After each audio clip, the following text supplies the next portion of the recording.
اللہ کے حکم کے سوا وہ اس چیز سے کسی کا کچھ بھی نہیں بگاڑ سکتے تھے، اور کچھ ایسے منتر سیکھتے جو ان کو نقصان ہی پہنچاتے اور فائدہ کچھ نہ دیتے، اور وہ جانتے تھے کہ جو شخص ایسی چیزوں یعنی سحر اور منتر وغیرہ کا خریدار ہوگا اس کا آخرت میں کچھ حصہ نہیں، اور جس چیز کے عوض انہوں نے اپنی جانوں کو بیچ ڈالا وہ بری تھی۔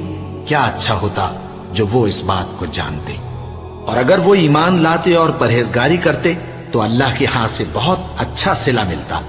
کیا اچھا ہوتا جو وہ اس سے واقف ہوتے۔ اے اہل ایمان، گفتگو کے وقت پیغمبر صلی اللہ علیہ وآلہ وسلم سے راعنا نہ کہا کرو، انظرنا کہا کرو، اور خوب سن رکھو، اور کافروں کے لیے دکھ دینے والا عذاب ہے۔ جو لوگ کافر ہیں، اہل کتاب یا مشرک، وہ اس بات کو پسند نہیں کرتے کہ تم لوگوں پر تمہارے پروردگار کی طرف سے خیر و برکت نازل ہو، اور اللہ تو جس کو چاہتا ہے اپنی رحمت کے ساتھ خاص کر لیتا ہے، اور اللہ بڑے فضل کا مالک ہے۔ ہم جس آیت کو منسوخ کر دیتے یا اسے فراموش کرا دیتے ہیں تو اس سے بہتر یا ویسی ہی اور آیت بھیج دیتی ہیں۔ کیا تم نہیں جانتے کہ اللہ ہر بات پر قادر ہے؟ کیا تمہیں معلوم نہیں کہ آسمانوں اور زمین کی سلطنت اللہ ہی کی ہے، اور اللہ کے سوا تمہارا کوئی دوست اور مددگار نہیں؟ مسلمانوں، کیا تم یہ چاہتے ہو کہ اپنے پیغمبر صلی اللہ علیہ وآلہ وسلم سے اسی طرح کے سوال کرو جس طرح کے سوال پہلے موسیٰ سے کیے گئے تھے؟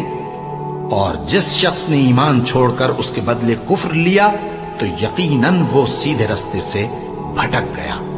بہت سے اہل کتاب اپنے دل کی جلن سے یہ چاہتے ہیں کہ ایمان لا چکنے کے بعد تم کو پھر کافر بنا دیں، حالانکہ ان پر حق ظاہر ہو چکا ہے۔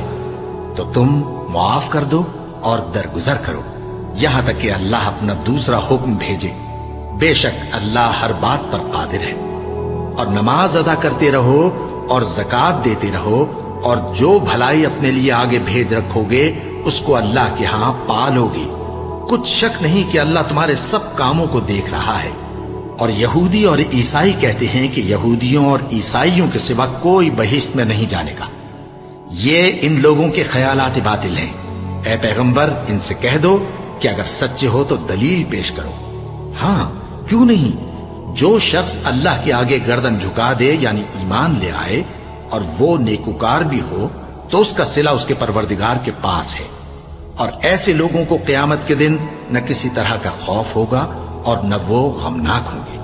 اور یہودی کہتے ہیں کہ عیسائی رستے پر نہیں، اور عیسائی کہتے ہیں کہ یہودی رستے پر نہیں، حالانکہ